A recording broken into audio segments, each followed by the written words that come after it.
Now for a review of what's making the headlines in the papers this morning, let's bring in a RISE analyst, Dr. Constance Ikoku. Good morning, Dr. Constance. Good morning, Charles. How are you today? I'm very fine, thank you. In fact, very fine. Okay, okay. That's good to hear. What, anything specific? What's going on this morning? Share? Nah, I just had a very long night yesterday. I mean, it was a reunion of sorts for, people I haven't seen in 20 years. Primary school classmates, secondary school classmates. It was a service of songs, but it turned out to be, for me, a very exciting event, ironically. Oh, nice. Very nice. And Yolanda, the lady in red, and Nkechi, the lady, blonde bombshell this morning. Bombshell. Good morning, Doctor. Good morning, Dr. Constance. Good to see you. Interesting mix this morning. Absolutely. All right. To look at the papers readers this morning, we have Chuks Akunna. He is the Executive Director of Authority Newspaper. Hello there and welcome to the program we begin with this day. There we have Obi, I'm not Tinubus' enemy. The former presidential candidate of the Labour Party, Mr. Peter Obi, says the aim of organizing a coalition is to fight poverty, hunger, and turn the country around. Besides that, also, we know there is a statement from the Obedient Movement saying that he did not accept a vice presidential role to Alhaji Atiku Abubakar, according to, in line with reports yesterday. But the Atiku camp, on the other hand, says that the details of the deal are not yet finalized. Chuks, I have to bring you in here. Some good points Obi has raised, concerning focusing on governance. However, he always tries to cut the figure of a nice guy. In Nigeria's shark-infested political scene, do you think this will get him to his destination?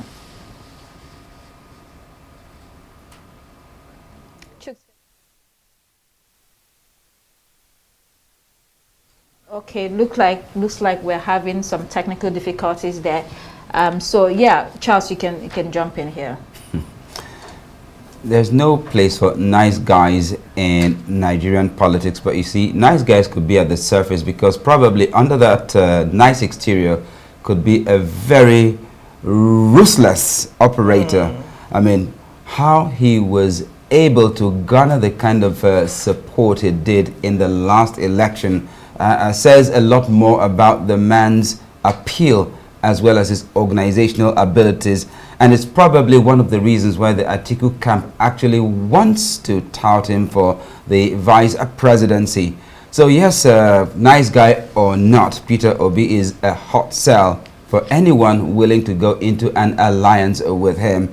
So, the meeting with the president in Rome, he did say they were not enemies. And I think that's one thing about politics. We all know that it's not about friendship or enmity, it's about interests. And that is what he emphasized very clearly, that his coalition is for the benefit of the ordinary Nigerian. So I guess we have two different definitions of coalition in this case. I agree with Charles on that, but I don't agree that Nigerian politics doesn't have space for nice guys. I think we actually need to change that narrative.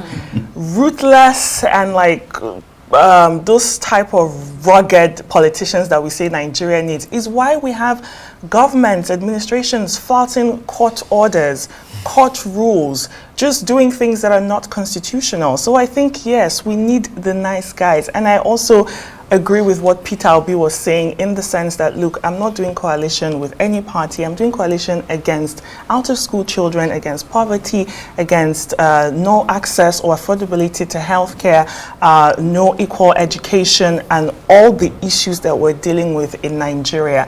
He did not, he said, he couldn't have put it any better, really, with that statement that he made. And for coalition, I think as time goes on, we're going to see where Obi, Atiku, SDP, where all these people are lining up. And I can't wait to see. We were talking about it earlier. This election season or cycle is going to be one hell of a ride.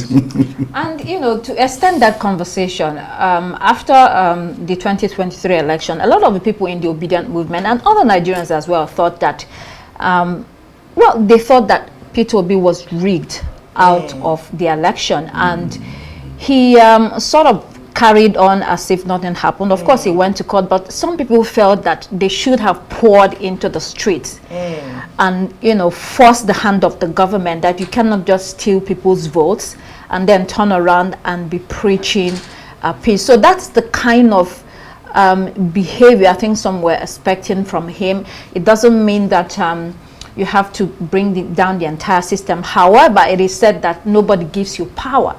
You have to take it by yourself. Anyway, we don't have enough time to discuss that, but let's see another paper, Daily Sun. UTME mass failure, pressure on JAMB persists. Southeast Caucus demands total cancellation of results. In other papers like Daily Independent, if we can pull that up, there it says Southeast reps demand JAMB registrar's resignation. The members of the caucus say senior JAMB officials involved in this messy affair should not be allowed to go scot-free.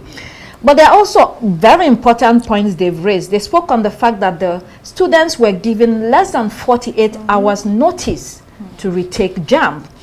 This caused a lot of confusion owing to the fact that some, you know, were sitting for WAEC, so the schedules were clashing, and so it led to low attendance and apprehension. It was just a mess.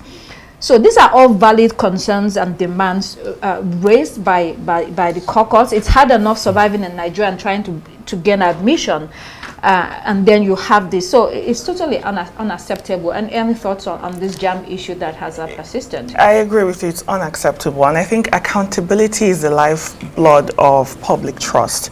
And so Professor Oloyede has had some achievements. We acknowledge that. However, this is the time for him as leadership to take responsibility, and whoever else is at the top of that institution. We are tired of having institutional failures in Nigeria and then having someone come to apologize. And then not only just apologize, the solution afforded these students just seems so chaotic, like you've explained. They're having less than 48 hours notice. They're having some of these exams at the same time that they're having WAEC. And so I think when issues like this come up, this is an example of an institutional failure. Somebody's head has to be chopped off for this basic. Exactly. You don't just come out and cry and tell us God proposes, man disposes, and all those. It's more than a technical glitch. Someone has to go. There has to be an independent audit as well. And they've asked for that independent. Yes, and then we have to figure out a way to make it right for these students. Yes, exactly. You know, why we push for people to take responsibility for their actions and inactions, we also should be very, very careful not to throw away the baby with the bathwater. You know, like Nkechi said, you know, Professor Oloyede has in the past, you know, credibly discharged his responsibility as a JAMB registrar. So the question should be, you know, we seek to build a nation where tribe and tongue do not matter. Would these reps from the Southeast have called for JAMB registrar's registration if the registrar was from the Southeast? These are some of the questions we should ask. Yes, problems have happened, glitches have happened, but I'm sure that JAMB did not envisage this problem. Is it also not impossible that some persons in JAMB try to sabotage the system to make sure that Oloyede is shown the way out? These are some of the questions we should also ask. Let's not forget what happened in 2013 when somebody from the Southeast, who was the National Population Commission chairman, Festus Odimegwu, made a comment, and some persons from part of the country felt that these comments were inappropriate. They mounted so much pressure on President Jonathan to sack Festus Odimegwu. Let's be careful not to, like I said, throw away the baby with the bathwater. Let us actually investigate, because if you remove Professor Oloyede at this point, that doesn't solve the problem, because somebody else is going to take that position. Emphasis should be on what causes glitches, and we should actually work out ways to avert a repeat of such glitches in future. Can I just, before we move on, I don't think this is an issue of tribe. Ethnicity, this is or ethnicity. This is an issue that has affected over 300,000 students across the country. And if Okay, now we're even talking hypothetically. Some people, like Nigerians always say, are the ones that are trying to make this issue so that the professor, it's under his watch. He is the leader there. And so he should step aside while the investigation is going on. We should stop making cases in Nigeria, ethnicity cases. It doesn't matter if the Southeast Caucus are the ones calling for his resignation or calling for a better solution for the students.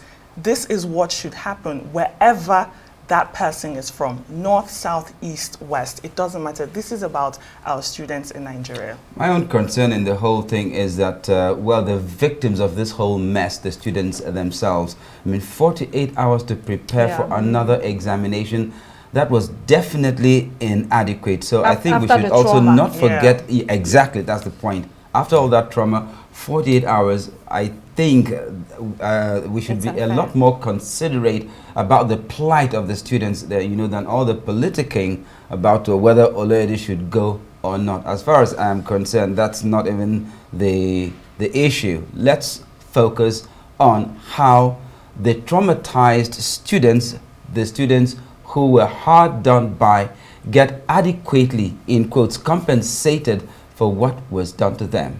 And I think maybe if they have to reschedule and make sure that every single student has the opportunity to retake the exam, then they should have cancel to do that. And I think that's what the Southeast Caucus is advocating for. Cancel it entirely and reschedule it for after WAEC. Yeah. Okay. Let's move on to Vanguard newspaper. No, actually not Vanguard. Let's go to Daily Independent again. Nigeria may miss 70% broadband penetration target this year. FG set to roll out a $2 billion fiber optic infrastructure by Q4. The National Broadband Plan 2020 to 2025, initiated by the former Minister of Communications and Digital Economic Dr. Issa Ali Pantami, was to achieve 70% penetration this year. It doesn't say exactly the level of penetration today. We know that it has fallen short, but in April 2020, we were at 39.5% only. So it's obvious that we can't achieve that 70% by the end of 2025, and according to targets, because, I mean, it requires substantial investment over time, and it doesn't seem that we've done that. Chooks, if you want to share your thoughts on this broadband penetration matter. Yes, it's infrastructure in Nigeria is a very huge challenge, you know, whether broadband, whether telecoms or even power. The other day I was driving along Durumi Street and I saw several street light poles, you know, actually chopped off by vandals. And you ask yourself, you know, what really is wrong with some of us, you know, as Nigerians, you know. Imagine street lights that should illuminate the streets, you know, cost so much to install, and people go there at night and chop off the bases of these poles, and you actually go to melt the metal, you know, and sell off the solar panels. You know, it's a problem. Like I said, we keep setting targets for ourselves, and we keep missing these targets, these goals, and it's a very huge problem because several things we talk about today depend on broadband connectivity. And the earlier we meet our target, you know, at least 90–95% target, you know, that should be able to help us to actually fast track the economy, because a lot relies on broadband connectivity. Okay, New Telegraph. Faulty disused aircraft litter airports as operators shun repairs. The high number of these unserviceable aircrafts is affecting airlines and their passengers, as many carriers are unable to cope with their schedules. The most affected is Air Peace, not surprising, with 13 airplanes grounded and parked across airports. Others affected include Aero, Arik, Dana, etc. According to this report, the minimum cost of repair to a B737 airplane is 500,000 naira. Wow. When you have serious damage and replacement, it can go as high as $2 million. And most airlines lack the huge resources, the reason why they are asking for special forex window from the government. I mean, this is distressing, and it's no wonder the frequent cancellations, the rescheduling. And when you look at this critically, we're floating other economics, whether it's the people that are making the aircrafts, the people that are servicing them, the value chain and the people producing the parts. I mean, we have no control at all, and all this is dollar denominated. If you want to come in, Yolanda or Charles. Yes. Yeah. Thank you, Dr. Constance. There's so many points to pick from this story. To service an aircraft is very expensive. Talk alone of repairs. And, you know, I think also this poses the fear that many people have with flying, e.g. Charles. With Charles, you know, he's always talking about his fear of flying because of the plane crashes that are often happening. And not just that, we've had so many incidences in reports on the news of how flights have had to, you know, land before they get to where they are, or the turbulence is too much and everything is rattling, bags are falling. You know, these airplanes, when they're not taken care of, they pose such a high risk. And I think this also offers up investment opportunities for, you know, other companies, maybe for an international sort of alliance that can look into taking them, because I don't think Nigeria as well has the needed skills, and I say that very respectfully, has the needed skills to work on aircrafts of this size, of this manner. For most countries as well, they outsource, for a better word, they outsource the maintenance and repairs of their aircrafts. And with how the economy is right now, here. They are not maintained and serviced here. They're maintained and serviced abroad, and that's part of the problem. Exactly, because they have my to source point. for foreign exchange to do all of this. Yes, that is exactly my point, to say that the amount of money that is needed to do that, I think you quoted 500,000 up until 2 million. That's a lot of money. And then if there's an FX shortage, if it's not easily accessible, then what are companies supposed to do? They're forced to then fly their planes that are in a faulty state, which is a danger. We're pressed for time. Let's quickly look at leadership. NITCOM facilitated actress's daughter's return from Mali. The actress Jumoke George, whose daughter Adetola went missing, was trafficked to Mali. Her mother did not hear from her for 4 years. She had migrated with some friends in search of greener pastures. I mean, I think this is just a warning to young, you know, men and women who are desperate to go abroad. The trafficking business is real. And then let's quickly look at other headlines. The Guardian this morning: bandits' Heather's invasion put 40% of region's food production at risk. And then we go on to Vanguard newspaper, 2027, why I'm in coalition P2B. You also have capital market key to achieving $1 trillion economy, according to Edu. We have Daily Trust, how cost of passport driver's license data shot up in 2 years. Zamfara residents flee homes at night, return by daybreak. What a sad situation. Then the Punch, finally, Tinubus 2027 bid, APC courts opposition governors with high stakes offer. Then onto the international headlines. Daily Graphic, enact policies for processed foods. This is with the view of making sure that non-communicable diseases such as diabetes, obesity, and hypertension is reduced in that country. And then on to Citizen newspaper, what will John do? Meeting U.S. President Donald Trump tomorrow is a dilemma for Steenhuisen. Must he toe the line as part of the SA delegation, or must he wear his DA leader cap and speak up about his party's position and the country's race-based laws? Yolanda, you can come in here. It's a good question. The DA leader is obviously an Afrikaner, but he's in the delegation. He's a part of the government of national unity. Where does he? When I saw this headline earlier on, I was also thinking very deeply about it, and I'm sincerely hoping that the politics in terms of race, the race card issue, will not come up in this visit. I'm hoping we'll keep it clean and diplomatic and talk about the many issues that are already on the table.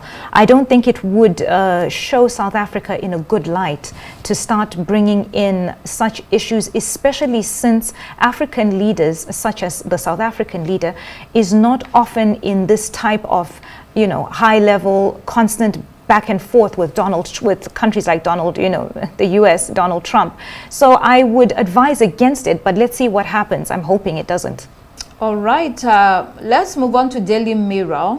Starmer's new Europark care deal is a win-win, according to the Prime Minister. However, this is being portrayed as different elsewhere. When we go to the Sun newspaper, it says, Brexit betrayed. And then it continues, Starmer agrees to take rules from Brussels, bow down to EU judges, pay billions for privilege, throw open our borders, let French plunder our fish for 12 years. In return, he gets 0.3% growth by 2040. And he's been done up like a keeper. Ouch. I mean, that's so hard on him. I mean, when you look at all the British papers today, whether it's a Daily Telegraph, we can put that up, kiss goodbye to Brexit. And then Daily Mail says, the Brexit dream died. We're completely out of time, but good luck to Keir Starmer on that really. Brexit agreement. Okay, Chuks Akunna, Executive Director of Authority Newspaper, thank you for joining us this morning. And thank you so much, Dr. Constance Ikoku, for joining us as well on the newspaper review on Daybreak. That's all the time we have here on Daybreak. I am Kichi Nana. I'm Charles Eruka. It's goodbye from me. And I'm Yolanda Robert. Please do keep it here on Arise News. The morning show is next. Goodbye.